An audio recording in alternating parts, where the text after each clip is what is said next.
किसने कहा सरकारी पैसा है? सरकारी पैसा नहीं है हुजूर, यह पैसा आपका है। आपने जो टैक्स दिया है उसके पैसे हैं। आपने जो सामान खरीदा उसका पैसा है। आपने जो डीजल पेट्रोल खरीदा उसका पैसा है। आपने जो यूरिया खाद से लेकर के नमक और दिया सलाई खरीदा उसका पैसा है। लूट मची है उत्तर प्रदेश में। 2 आईपीएस अधिकारियों के निलंबन के साथ साथ 2 जिला पंचायत राज अधिकारी निलंबित किए गए।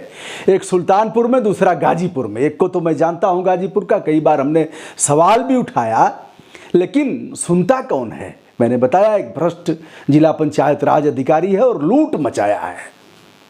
लूट क्या मचाया है? योगी सरकार ने कहा था कि हर एक गांव में थर्मामीटर और ऑक्सीमीटर खरीदे जाएंगे। ऑक्सीमीटर एक पल्स रेट का ज्ञान करेगा और ऑक्सीजन, यहाँ इसमें उंगली लगा दी जाएगी, छोटा सा यंत्र है, तो वह बताएगा कि कितना ऑक्सीजन है शरीर में और पल्स रेट कैसा चल रहा है। चलिए साहब, उसमें हर ग्राम पंचायत में उसे देना था, जिससे ग्राम वासियों का पल्स रेट और जाना जाए, इस बारे में जानकारी की जाए कि ऑक्सीजन कितना है। साहब उसका दाम तो 2000 के लगभग है, उससे भी कम है, लेकिन उसको 5800 रुपये में खरीदा गया। यह गाजीपुर के हैं अनिल कुमार सिंह, जिला पंचायत राज अधिकारी। अगर इसके अभी तो अटैच किया गया है यह वाराणसी में, यदि योगी सरकार ठीक से जांच कराई जाएगी तो यह जेल में ही इसकी जमानत नहीं होगी।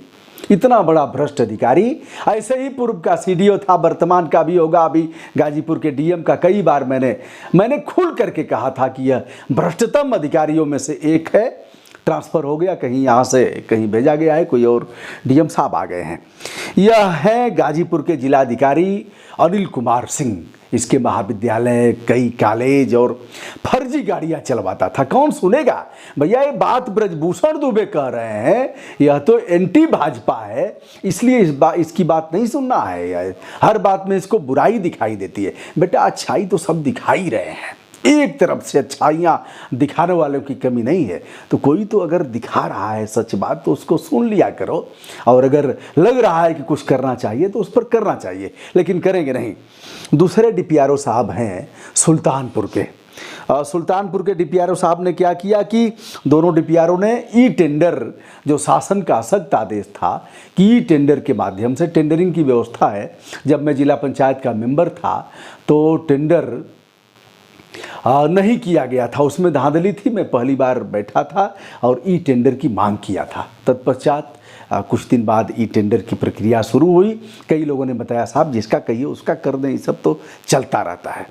चलिए साहब, खेल जारी है। जो कृष्ण कुमार सिंह हैं सुल्तानपुर के जिला पंचायत राज अधिकारी, इन्होंने 2000 से 2800 के करीब एक थर्मामीटर, जो आपका बुखार मापेगा, आपका तापमान कितना है, और दूसरे यंत्र के बारे में हमने बताया ऑक्सीमीटर। तो दोनों यंत्रों का दाम 2000 से लेकर के उससे भी कम है। मैं उसका बता भी दूंगा, एक रसीद भी दूंगा, क्योंकि मेरे घर ही बच्चों ने खरीदा है उसको, तो ऑनलाइन मंगाया है, उसको मैं दे दूंगा। तो इसे खरीदा गया। सुल्तानपुर के डीपीआरओ महोदय, जिला पंचायत राज अधिकारी महोदय ने 9950 रुपये में खरीदा, और बढ़ चढ़ करके खरीदा। और सुल्तानपुर के एक विधायक हैं देवमणि द्विवेदी, इन्होंने इस मामले को उठाया। डीएम ने कहा है कि हमसे विधायक जी ने नहीं कहा इस बात को। डीएम साहब, घास छोल रहे हो क्या आप? विधायक जी कहेंगे तभी मानोगे, विधायक जी लिखित करेंगे तभी मानोगे आप, विधायक जी सदन में आवाज़ उठाएंगे तभी मानेंगे। हालांकि विधायक जी को दबा दिया जाएगा, क्योंकि सत्ता के विधायक है, और सत्ता जिसकी रहेगी उसके कार्यकर्ता जुबान पर टेप लगा करके उसके कार्यकर्ता नहीं उठाएंगे। सवाल उठाएंगे तो कहा गया अरे यार सत्ता है, दिमाग खराब है तुम्हारा। तो सत्ता के साथ हाँ में हाँ मिलाओ, भ्रष्टाचार चाहे जितना भी हो। तो यह 2 जिला पंचायत राज अधिकारी लोग कोरोना किट के मामले में इनका निलंबन किया गया है। अरे जब मामले पुष्ट हो गए, आप खट मार्केट से मंगा लीजिए, उसका कितने में देते हो?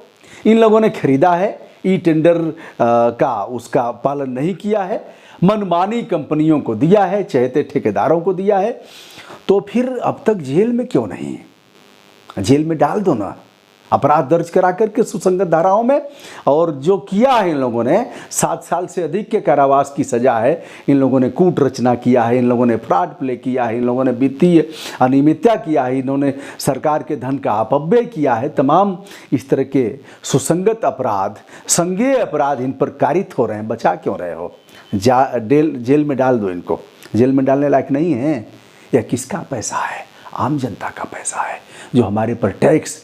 जानते हैं दोस्तों, अब कोविड-19 का टैक्स, उसका टैक्स अब दारू पर लग रहा है। दारू जो आप पीते हो उस पर पैसा बढ़ाया गया है, देसी पर, अंग्रेजी पर, उसी का पैसे या कोविड टैक्स के नाम से दारू पर बढ़ा दिया गया है, तो वही पैसा आ रहा है।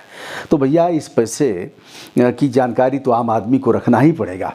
मुख्यमंत्री जी बताएं, ऐसे फालतू नहीं बोलता हूँ। मैंने मांगा था पूर्ववर्ती गवर्नमेंट में लोकायुक्त से, लोकायुक्त उत्तर प्रदेश से मैंने पूछा था कि हे लोकायुक्त महोदय, आपने इतने दिनों में 5 वर्षों में, कुछ ऐसे ही था, मेरे पास अभिलेख हैं उसके, आपने कितने आईएएस, कितने आईपीएस, कितने आईएफएस और कितने अन्य प्रदेश प्रशासनिक सेवाओं के अफसरों की जांच किया। हे लोकायुक्त महोदय, आपने अपनी रिपोर्ट शासन को कब दिया? हे लोकायुक्त महोदय, जो आपने भ्रष्टाचार की जांच किया या लोग दोषी पाए गए, कब आपने भेजा और उस पर शासन ने एक्शन क्या लिया? यहाँ का लोकायुक्त, अलग अलग स्थिति है लोकायुक्त की, कभी अलग से वीडियो बना करके मैं उसे भी डालूंगा। यहाँ का लोकायुक्त बिना दांत का शेर है, बिना दांत का, दांत नहीं है उसके पास। जांच करेगा, जांच करके रिपोर्ट देगा शासन को। शासन रिपोर्ट ठंडे बस्ते में। एक अरविंद कुमार करके उप लोकायुक्त महोदय थे, उसने लिखा यह सूचनाएं मैं नहीं बता सकता। नहीं बताओगे इसलिए कि बताओगे तो तुम्हारी भी संलिप्तता है। ब्रजभूषण दुबे तुम्हारा क्या उखाड़ेंगे। लेकिन दोस्तों, हथौड़ा चलाया गया। मैंने मांगा था, सीना ठोक करके कह रहा हूं कि लोकायुक्त के हाँ, वह लोग भी हमारी बात सुनेंगे। मामला उमड़ घुमड़ करके वीडियो चले ही जाते हैं, कुछ बिगाड़ेंगे नहीं, क्योंकि कहा। फिर उसके बाद हमने लिखा, किससे लिखूंगा? राज्यपाल महोदय को लिखूंगा। 6 महीना बाद एक चिट्ठी का संज्ञान गवर्नर हाउस में लिया गया, मेल का संज्ञान लिया गया, उसका भी मैंने वीडियो किया था। हमारे मेल पर आज हमने भेजा, मेल डिलीवर हो गया, और मेल का संज्ञान 6 महीने बाद महामहिम श्री राज्यपाल के यहाँ से हमारे मेल पर पत्र जारी हो रहा है। यही है भारी भरकम वेतन, भारी भरकम सुविधाएं, और गवर्नर महोदय के प्रमुख सचिव, गवर्नर महोदय के सचिव, गवर्नर महोदय के विशेष सचिव, गवर्नर का बड़ा सा हाउस, बाहर तोपें गरज रही हैं, तनी हुई हैं, सुरक्षाकर्मी, सब कुछ है। गवर्नर साहब का पत्र 6 महीने बाद आता है। यह है प्रदेश का दुर्भाग्यपूर्ण पक्ष। हम यह नहीं कहते हैं कि केवल इसी गवर्नमेंट में, पिछले तमाम सरकारों में इसी प्रकार के। आप लोग कहेंगे भैया आप तो पीछे पड़ गए हैं, सही भैया, उन लोगों का भी दांत रंग दिया गया था। माना कि पता नहीं कितना होगा, मुझे नहीं असर है, लेकिन ऐसा नहीं है कि किसी मामले पर। अब यह है कि हर व्यक्ति की अलग अलग क्षमता है भाई, हर व्यक्ति उतना नहीं कर पाएगा कि रोज चिट्ठी लिखेगा, रोज वो अभी अपने आय का स्रोत देखेगा, अपना समय देखेगा, अपने परिवार की स्थिति देखेगा, समाज को देखेगा। लेकिन कलम चली है। मैं फिर से कह रहा हूँ कि मुख्यमंत्री महोदय, लोकायुक्त की रिपोर्ट आपके यहाँ है, लोकायुक्त की रिपोर्ट का अवलोकन कर लीजिए और नाप दीजिए। क्यों लोकायुक्त की रिपोर्ट आपके यहाँ किस कूड़ेदान में डाली गई है, मंगा लीजिए ना। ऐसे ही चलता है भैया। दोनों डीपीआरओ को अब तक जेल में होना चाहिए, जिनको बचाने का चल रहा होगा। भाजपा कार्यालय में कई बार हमारे अग्रज हैं, जो प्रमुख सचिव रहे हैं, डॉक्टर सूर्य प्रताप सिंह, माध्यमिक में रहे हैं और लोक निर्माण में रहे हैं। उन्होंने कई बार एक नेता के नाम का उल्लेख किया था। यहाँ का नहीं है, वह किसी बड़े महत्वपूर्ण पद पर है और खेल जारी है। उन्होंने बताया था कि किस तरह से खेल होता है पोस्टिंग में। और अब वजह बताइए, ऐसे जिसके घर 2 किलो सोना निकला था, जिस आईपीएस के घर 2 किलो सोना निकला था, कौन सी परिस्थितियां और चांदी निकली थी, तो उसके घर अभिषेक दीक्षित, उसको क्यों चार्ज दिया गया है? चार्ज पर चार्ज दिया गया। नहीं पता था कि इसके घर सोना बरामद हुआ है, नहीं पता था कि यह थाना बेचता है, नहीं पता था कि इसके ऊपर पहले से ही इस तरह के आरोप हैं। ऐसे ही गंदे लोगों को चार्ज दिया जाएगा जो थाने बेचेंगे। आज तमाम प्रदेश के ऐसे तमाम अफसर हैं, 3 स्टार वाले इंस्पेक्टर, जिन्हें थाने न दे करके 2 स्टार वालों को दिया गया है। ऐसे लोगों को दिया गया है जो लूट मचाएंगे। यह तो जनता पर ही जाएगा, जनता से ही वसूलेंगे और कहीं से पैसा नहीं आएगा। तो दोस्तों, यह दोनों DPRO 2 ही नहीं हैं, यह लगभग पूरे प्रदेश में ऐसी ही स्थिति होगी। अब तक तो जांच हो जानी चाहिए। यह 5-6 दिन पहले का मामला है, अब तक कुछ नहीं बिगड़ा इनका। खेल जारी होगा। वहाँ के उप निदेशक को जांच दी गई है, वो अभी उसी स्तर से निकला है, वो भी DPRO रहा है।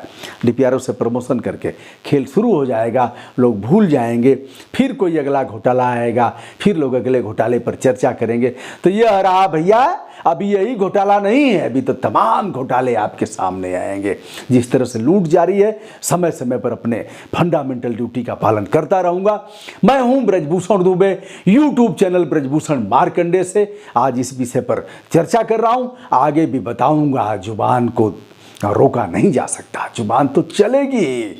अब चलने का तरीका उसका जनतांत्रिक होगा, भारतीय मूल्यों का आधार होगा, सच को कहने वाला होगा और ललकारने वाला होगा, आम जनता के पीड़ा का एहसास कराने वाला होगा, सत्य रूप में प्रदर्शित करने वाला होगा, सत्य के सिवा कुछ नहीं कहेगा और ललकारेगा, क्योंकि हमारी ड्यूटी है। विनम्रता के साथ सादर आभार।